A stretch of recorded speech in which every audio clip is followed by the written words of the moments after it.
કેમ છો વિદ્યાર્થી મિત્રો? આજે આપણે જોવાનું છે સ્વાધ્યાય 1.3 પ્રશ્ન નંબર 3 કે p પૂર્ણાંક હોય અને q શૂન્યેતર પૂર્ણાંક હોય તેવા p/q સ્વરૂપમાં નીચેની સંખ્યાઓને દર્શાવવાનું છે. મિત્રો આજ સ્વાધ્યાયમાં આપણે પહેલા પ્રશ્નમાં આપણે એવું ભણી ગયા હતા કે જે p/q સ્વરૂપની સંખ્યાઓ હોય એટલે કે અંશ અને છેદ વાળી જે સંખ્યા હોય એને આપણે દશાંશ સ્વરૂપમાં ફેરવતા હતા. પરંતુ આ દાખલામાં હવે આપણે શું કરવાનું છે કે જે દશાંશ સ્વરૂપની જે તમને કિંમતો આપેલી છે એને તમારે p/q સ્વરૂપમાં દર્શાવવાનું છે. ચાલો તો આપણે દાખલા નંબર 1 ગણીએ. આ દાખલા માટેની જો આપણે એક સ્ટેપ બનાવેલા છે, એ સ્ટેપ પ્રમાણે આપણે દાખલો કરીએ ને તો દાખલો ખૂબ જ સરળ બની જાય છે. એટલે આપણે એ જ સ્ટેપને ફોલો કરશું. તો જો હવે સૌથી પહેલો સ્ટેપ કયો આવે છે તો કે સૌથી પહેલું સ્ટેપ છે તમને કઈ સંખ્યા આપી છે આપણે સંખ્યા જોઈ લઈએ. ચાલો, શું સંખ્યા આપેલી છે કે 0.612. શું છે? 0.612.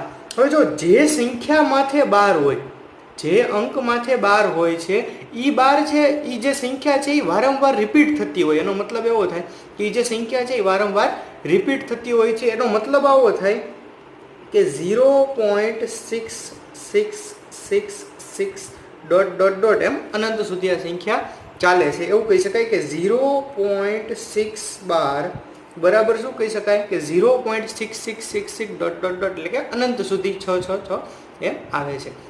હવે આગળ તો કે પહેલું સ્ટેપ તમારે એ કરવાનું છે કે ધારવાનું છે. આ તો આપણે જે રકમ હતી એને જ પહેલું સ્ટેપ તમારે એવું છે કે ધારો કે તમારે x ધારવાનું છે. ધારો કે x બરાબર જે તમને કિંમત આપેલી હોય તે એટલે કે 0.6666 ... તો આ થઈ ગયું તમારું પહેલું સ્ટેપ કે તમારે x બરાબર ધારી લેવાનું છે. અને જે ધારો છો તેને તમારે સમીકરણ નંબર 1 નામ આપવાનું છે. જો મિત્રો આ ખાસ યાદ રાખજો, શું કરવાનું છે? તેને સમીકરણ 1 નામ આપવાનું છે. સ્ટેપ નંબર 2 હવે તમારે ગુણવાનું છે. શેના વડે ગુણશો? તો જો તમારે આવું બોલવાનું છે કે જેટલી સંખ્યાની માથે 12 હોય ને, જેટલા અંકોની પાછળ 12 હોય એટલા 0 વાળી સંખ્યા હારે તમારે ગુણવાનું. એટલા 0 વાળી એટલે શું? તો કે ઈ સંખ્યાની પાછળ એટલા 0 લગાડવાના છે. એટલે કે 1 ની પાછળ એટલા 0 લગાડવાના. જેમ કે જો એક સંખ્યા માથે 12 છે તો એક 0 વાળી સંખ્યા એટલે 10. બે અંક માથે 12 હોત તો બે 0 વાળી સંખ્યા એટલે કે 100. 3 અંક માથે 12 હોત તો 3 0 વાળી સંખ્યા એટલે કે 1000. એવી રીતે તો અહીંયા જો એક જ સંખ્યાની માથે 12 છે એટલા માટે આપણે એક 0 વાળી સંખ્યા હારે તેને ગુણશું. તો શેના વડે ગુણશું? 10 વડે. તો કે જો ડાબી બાજુ અને જમણી બાજુ બંને બાજુ તમારે 10 વડે ગુણવાનું છે. તો ચાલો અહીંયા લખીએ કે સમીકરણ 1 ને 10 વડે ગુણતા. જો મિત્રો આ ખૂબ જ મહત્વનું સ્ટેપ છે કે 10 વડે જ શા માટે ગુણવું? તો કે એક જ અંક માથે 12 છે એટલા માટે આપણે એક 0 વાળી સંખ્યા એટલે કે 10 વડે આપણે ગુણી નાખ્યું છે. ચાલો તો ગુણીએ. તો જો ડાબી બાજુ પણ ગુણવાનું અને જમણી બાજુ પણ ગુણવાનું. તો પહેલા આપણે ડાબી બાજુ ગુણીએ તો તેથી શું થઈ જશે? x ગુણ્યા 10 એટલે થઈ જશે 10x બરાબર. ચાલો હવે અહીંયા 10 વડે ગુણશું તો જો અહીંયા છે જે પોઈન્ટ છે એક અંક આગળ વયો જાય, જે એક સ્ટેપ છે એ આગળ ખસી જાય. શા માટે? તો કે અહીંયા એક 0 છે એટલા માટે. બે 0 હોત તો બે સ્ટેપ આગળ ખસે, 3 0 હોત તો 3 સ્ટેપ, એટલે અહીંયા એક સ્ટેપ આગળ ખસશે. તો 6.666 ... જો આ કંઈક બની જાય છે. આને આ તમારે નામ આપી દેવાનું છે સમીકરણ નંબર 2. જો પહેલા આપણે સમીકરણ 1 મેળવ્યું, ત્યારબાદ એને 10 વડે ગુણ્યું એટલે સમીકરણ 2 મળ્યું. હવે તમારે શું કરવાનું છે? સમીકરણ 2 માંથી 1 બાદ કરવાનું. જો યાદ રાખવાનું, 2 માંથી 1 બાદ કરવાનું છે. તો લખીએ ચાલો, સમીકરણ 2 માંથી સમીકરણ 1 બાદ કરતા.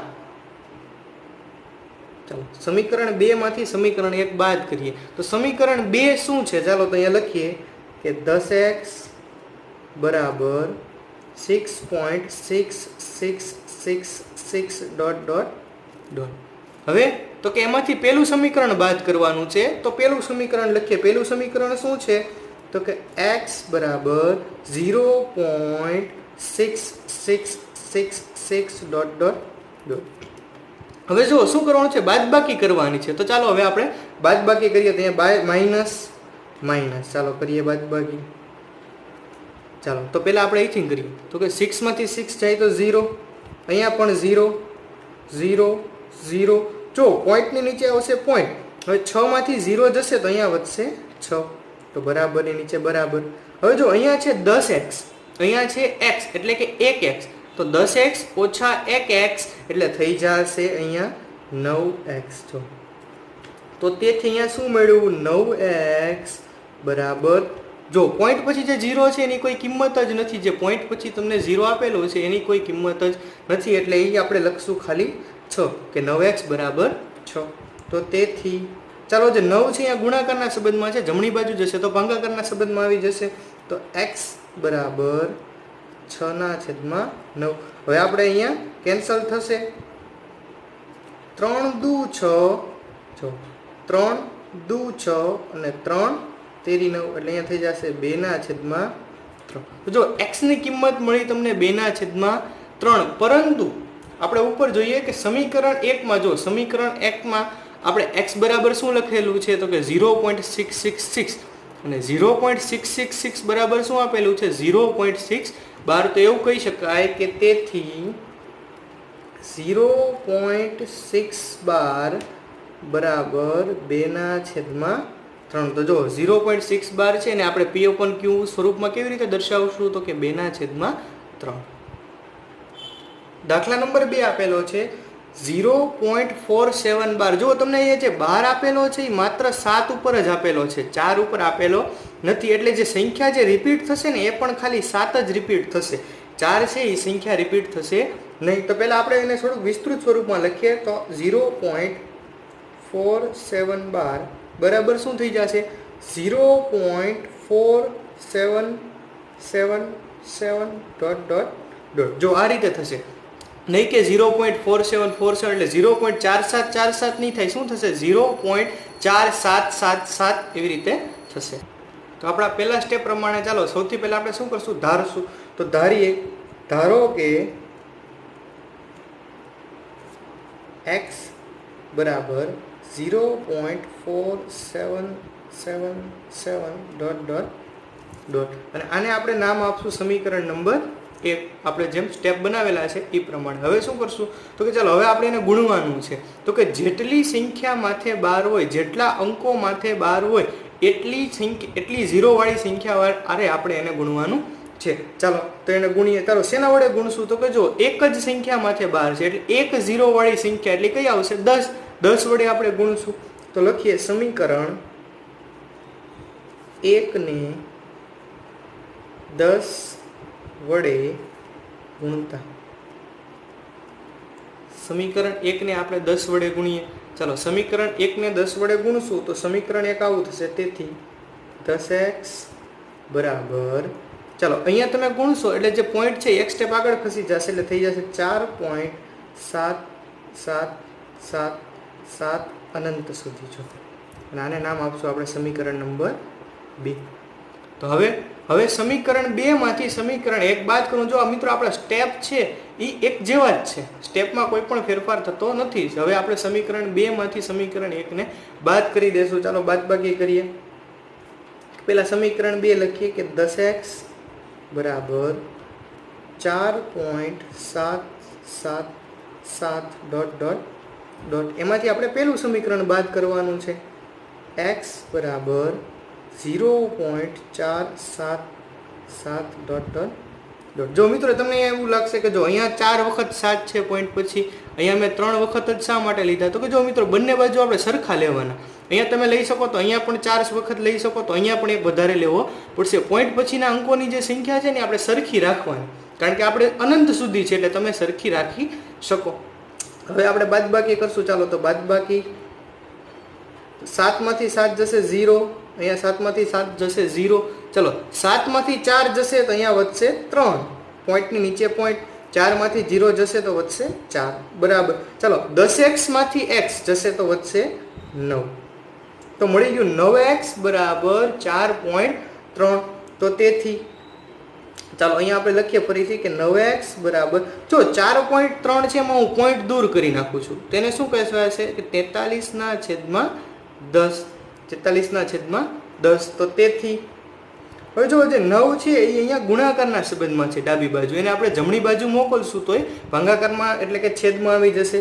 તો x બરાબર 43 છેદમાં 10 ગુણ્યા 9.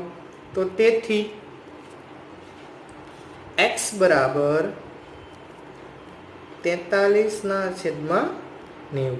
તો x બરાબર શું મળશે આપણને 43 છેદમાં 90. પરંતુ જો x ની કિંમત આપણને સમીકરણ 1 માં શું આપેલી છે? સમીકરણ 1 માં આપેલી છે 0.4777 ડોટ ડોટ ડોટ, અને એની જ ઉપરના પદમાં જો 0.4777 બરાબર આપણને શું આપેલું છે? 0.47 ની માથે 12. એટલે x ની કિંમત શું થઈ ગઈ? 0.4712. તો તેથી x ની જગ્યાએ આપણે લખશું 0.4712 બરાબર શું થઈ જશે? 43 છેદમાં 90. દાખલા નંબર 3 આપેલો છે 0.001 ની માથે 12. જો ત્રણેય અંકોની માથે 12 આપેલો છે. ચાલો તો પહેલા આપણે તેને વિસ્તૃત સ્વરૂપમાં લખીએ કે 0.001 બરાબર શું થઈ જશે? 0.001 ડોટ ડોટ ડોટ. જો આ પ્રકારનું કંઈક બનશે. તો હવે આપણે તેને ધારી લઈએ. ચાલો ધારો કે x બરાબર 0.001 ડોટ ડોટ ડોટ. આવું કંઈક તમને આપેલું છે સમીકરણ નંબર 1. ચાલો તો હવે આપણે એને ગુણવાનું છે. શેના વડે ગુણશું? ચાલો તો કે જેટલા અંકો માથે 12 હોય એટલા 0 વાળી સંખ્યા હારે ગુણશું. તો એ કેટલા અંકો માથે? તો કે 1, 2 અને 3 અંકો માથે 12 છે. તેથી 3 0 વાળી સંખ્યા એટલે કે 1000 વડે આપણે તેને ગુણવું પડશે. તો લખીએ સમીકરણ 1 ને 1000 વડે ગુણીએ. તો પહેલા આપણે ડાબી બાજુને ગુણી x ને 1000 વડે ગુણશું તો એ થઈ જશે 1000x બરાબર. હવે 0.001 ને આપણે 1000 વડે ગુણશું તો જો અહીંયા 3 0 છે એટલે જે પોઈન્ટ છે ને 3 સ્ટેપ આગળ આવશે. એટલે કે 001 એટલે અહીંયા તમારો કંઈક પોઈન્ટ આવી જશે. એટલે જો પોઈન્ટ પહેલાને જે 0 છે એનો તો કોઈ કિંમત નથી એટલે મૂલ્ય આવું થઈ જશે 1.001 ડોટ ડોટ. અને આને નામ આપીએ આપણે સમીકરણ નંબર 2. જો મિત્રો નિયમ સરખા જ છે, આપણે જે સ્ટેપ છે એ સરખા જ આવશે. એક જ સ્ટેપનો ઉપયોગ કરવાનો છે એટલે ખૂબ જ સરળ દાખલો આપણા માટે થઈ જાય. હવે સમીકરણ 2 માંથી સમીકરણ 1 બાદ કરી દઈએ. ચાલો સમીકરણ 1 માંથી સમીકરણ 1 બાદ કરતા સમીકરણ 2 માંથી આપણે સમીકરણ 1 બાદ કરી દઈએ. ચાલો સમીકરણ 1 આપણે બાદ કરીએ તો પહેલા સમીકરણ 2 લખીએ કે 1000x બરાબર 1.001 ડોટ ડોટ ડોટ. અને એમાંથી આપણે બાદ કરવાનું છે પેલું સમીકરણ x બરાબર 0.001 અને 001. ચાલો બાદ કરીએ તો બાદબાકી. ચાલો બાદબાકી શું આવે છે આપણે જોઈએ કે બાદબાકી જોઈએ 1000x માંથી 1x બાદ કરીએ. 1000x માંથી 1x બાદ કરશું તો આવશે 999x બરાબર. ચાલો અહીંયા બાદબાકી 1 માંથી 1 જાય 0, અહીંયા પણ 0 0 0 0 0 પોઈન્ટની નીચે પોઈન્ટ ને અહીંયા આવશે 1. તો શું આવ્યું? 999x બરાબર 1. તો તેથી ચાલો 999 જે છે અહીંયા ગુણાકારના સંબંધમાં છે, આ બાજુ આવશે તો ભાગાકારના સંબંધમાં આવી જશે. તો x બરાબર શું થઈ જાય? 1/999. x બરાબર કેટલા મળ્યા છે આપણને? x બરાબર 1/999. હવે આપણે જોઈએ કે ચાલો x ની કિંમત કેટલી? તો કે 0.001001 ડોટ ડોટ ડોટ અને 0.001001 ડોટ ડોટ ડોટ બરાબર તમને આપેલું છે 0.001 ની માથે 12. તો x ની જગ્યાએ આપણે લખી શકીએ કે 0.001 બરાબર 1/999. શું મળશે આપણને? 1/999.